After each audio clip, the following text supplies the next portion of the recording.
Hello hi आदाब सत श्रीकाल और एक बार फिर से आ गया हूँ मैं आप लोगों के बीच आपका हमराज आरजे अभिनव 90.4 मेगाहर्ट्ज कम्युनिटी रेडियो ज्ञानवाणी यानी कि ज्ञान की वाणी पर और लेकर आया हूँ सीपीआर यानी कि करंट पल्स रेडियो आप लोगों के बीच। और अब सिलसिले को आगे बढ़ाता हूँ। आज की ताज़ा तरीन खबर लेकर आता हूँ जो कि आती है हमारे पास बीबीसी हिंदी के माध्यम से। हम उनका शुक्रिया अदा करते हैं और शुरुआत करते हैं आज की खबरों की। महिला समानता दिवस, डिजिटल हिंसा क्या है और इससे निपटने के तरीके क्या हैं।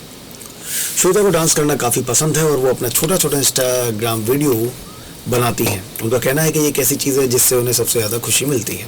लेकिन एक दिन जब उन्होंने अपनी तस्वीर के साथ इंस्टाग्राम पर कुछ अश्लील बातें लिखी देखी तो वो हक्की बक्की रह गई। पोस्ट हटने में भी कई दिन लगे। इस घटना ने उन्हें अंदर से हिला दिया। वो अब डिजिटल स्पेस में सुरक्षित महसूस नहीं करती हैं। महिलाओं की बराबरी की राह में डिजिटल बराबरी और सुरक्षित स्पेस को अहम माना गया, लेकिन डिजिटल हिंसा ने इस राह की मुश्किलें बढ़ा दी हैं। 26 अगस्त को विमेंस इक्वलिटी डे यानी कि महिला समानता दिवस के तौर पर मनाया जाता है। अमेरिका में 26 अगस्त 1920 को संविधान में संशोधन कर महिलाओं को भी वोट डालने का अधिकार देने की घोषणा हुई थी। आइए जानते हैं कि क्या है डिजिटल हिंसा और इसका सामना करने की स्थिति में कौन से कदम उठाने चाहिए।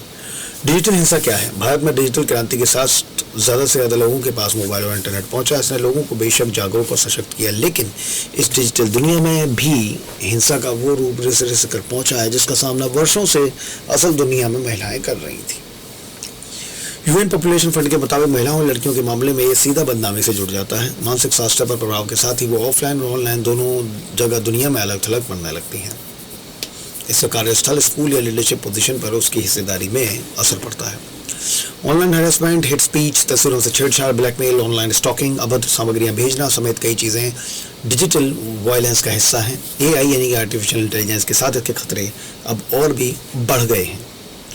यूएन के अनुसार एक से अधिक व्यक्तियों द्वारा की गई वैसी हिंसा जिसकी जड़ें लैंगिक असमानता और लैंगिक भेदभाव में धसी हुई हों और जिसे अंजाम देने में या बढ़ावा देने में डिजिटल मीडिया या कम्युनिकेशन टेक्नोलॉजी का इस्तेमाल किया गया हो, वो इसके दायरे में है। द इकोनॉमिस्ट की इंटेलिजेंस यूनिट के एक सर्वे के अनुसार दुनिया भर में 85% महिलाओं ने किसी न किसी फॉर्म में ऑनलाइन हिंसा का सामना किया है। भारत में नेशनल क्राइम रिकॉर्ड ब्यूरो के आंकड़े के अनुसार महिलाओं के खिलाफ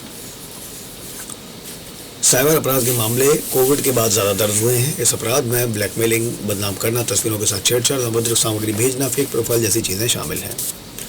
श्वेता के मामले में उनकी तस्वीरें अपलोड करने वालों को वो नहीं जानती थी। उन्होंने पोस्ट को रिपोर्ट किया जिसके बाद वो हट गया, लेकिन रिमझिम के केस में ऐसा नहीं था। रिमझिम का कहना है कि उनके साथ जो हुआ अगर उसमें उनके परिवार वालों का साथ नहीं मिला हुआ होता तो ये कानूनी लड़ाई कभी लड़ ही नहीं पाती। उनका दावा है कि उनके जानने वाले ने ही उनकी तस्वीरों के साथ छेड़छाड़ कर सोशल मीडिया पर डालना शुरू किया। जब उन्होंने आईडी रिपोर्ट की तो उसने कई आईडी बनाकर उन्हें परेशान और ब्लैकमेल करना शुरू किया। रिमझिम कहती है कि एक बात और गौर करने वाली है कि अभियुक्त को इस बात का पूरा भरोसा था कि उसका कुछ नहीं होगा और इनकी रिमझिम की जिंदगी बर्बाद हो जाएगी। रिमझिम और श्वेता के मामले में एक चीज़ कॉमन है, उनके दिल और दिमाग पर इसकी छाप लंबे समय तक बनी रही। उन्हें लंबा वक्त लगा इससे उबरने में। कानून में इसके लिए क्या है प्रावधान। बीबीसी ने जब इस बारे में पेशे से वकील सोनाली कड़वासरा से बातचीत की तो उनका कहना था कि भारत में इसके लिए कानून है, लेकिन दिक्कत मामलों का लंबा चलना है। वो कहते हैं कि डिजिटल हिंसा से निपटने के लिए भारतीय कानून में कई प्रावधान है। सबसे पहले तो ये 2 चीज़ें करनी चाहिए। आप जिस भी सोशल मीडिया पर हो वहाँ संबंधित आईडी को ब्लॉक करने का ऑप्शन आपके पास होता है। आप वहाँ इसे रिपोर्ट भी कर सकती हैं। ये अपराध साइबर क्राइम के दायरे में आते हैं। आप राष्ट्रीय साइबर अपराध रिपोर्टिंग पोर्टल पर ऑनलाइन मामला दर्ज करा सकती हैं। सोनाली कड़वासरा के अनुसार कानून में कई सारे प्रावधान ये हैं, ये नए नहीं हैं, पहले से हैं। आईटी एक्ट में सेक्शन 66, 67, 71 ये सभी हैं जो आपको डिजिटल हिंसा के खिलाफ सुरक्षा देते हैं। अगर किसी ने अपने असली नाम से आईडी बनाई है जिससे वो आपको स्टॉक कर रहा है, आपकी तस्वीर के साथ छेड़छाड़ कर रहा है या आपको गंदे मैसेज भेज रहा है या कुछ ऐसा जो कि आपको डिफेम कर रहा होता है, तो आईटी एक्ट के साथ आप शिकायत दर्ज करा सकती हैं। अनजान व्यक्ति के केस में आप उस व्यक्ति की आईडी बताकर भी शिकायत दर्ज कर सकती हैं। सोनाली कड़वासरा कहती हैं कि भारत में इस मामले में प्रावधान की दिक्कत नहीं है। मेरा मानना है कि दिक्कत मामलों के निपटारे में है और इसके लिए कुछ नया लाने की ज़रूरत है, जैसे कि अभी आज के समय में ज़रूरत महसूस की जा रही है और चल रही है। जैसे अभी के समय में किसी की पहचान छुपा कर एक आईडी बना लेना और उससे किसी को परेशान करना बहुत ही आसान है। बिना पहचान जाहिर किए आईडी बनाने को थोड़ा मुश्किल किया जाए ताकि उस व्यक्ति तक जल्दी पहुंचने में आसानी हो। पुलिस को ऐसे मामलों में ज़्यादा से ज़्यादा संवेदनशीलता दिखानी चाहिए। ज़रूरी नहीं कि सिर्फ रेप हो या मर्डर हो तभी उनकी आंखें खुलें। छोटी चिंगारी को भी उन्हें उतनी गंभीरता से लेने की ज़रूरत है। छोटी छोटी चीज़ें ही बड़े क्राइम का रूप ले लेती हैं। मानसिक सेहत पर असर। रिमझिम कहती है कि मैं घंटों रोती रहती थी, हमेशा ये सोचती रहती थी कि जिसकी नज़र भी उस पोस्ट पर पड़ी होगी वो मेरे बारे में क्या सोचता होगा। मैं सोचती थी कि क्या कोई रास्ता है इस ब्लैकमेलिंग से मैं बाहर निकल सकूं। मुझे बस अंधेरा ही अंधेरा दिखता था। मुझे पुलिस के पास भी जाने से डर लगता था कि मेरी कंप्लेंट की बात एक दिन की तो है नहीं। मैं पढ़ाई करूं, नौकरी के बारे में सोचूं, मेरी शादी फिक्स हो रही थी, उस पर ध्यान दूं। रंजन ने एक दिन साफ सर के जब परिवार वालों को बताया और उसके कहने पर वो पुलिस के पास गई, लेकिन इस सब के बीच वो मानसिक तनाव में डूबती चली गई। वो कहती है, पहले मुझे लगता था ये मामला ज़्यादा से ज़्यादा साल भर लंबा चलेगा, लेकिन साल दर साल ये लंबा खिंचता गया और मैं मानसिक तौर पर परेशान होती गई।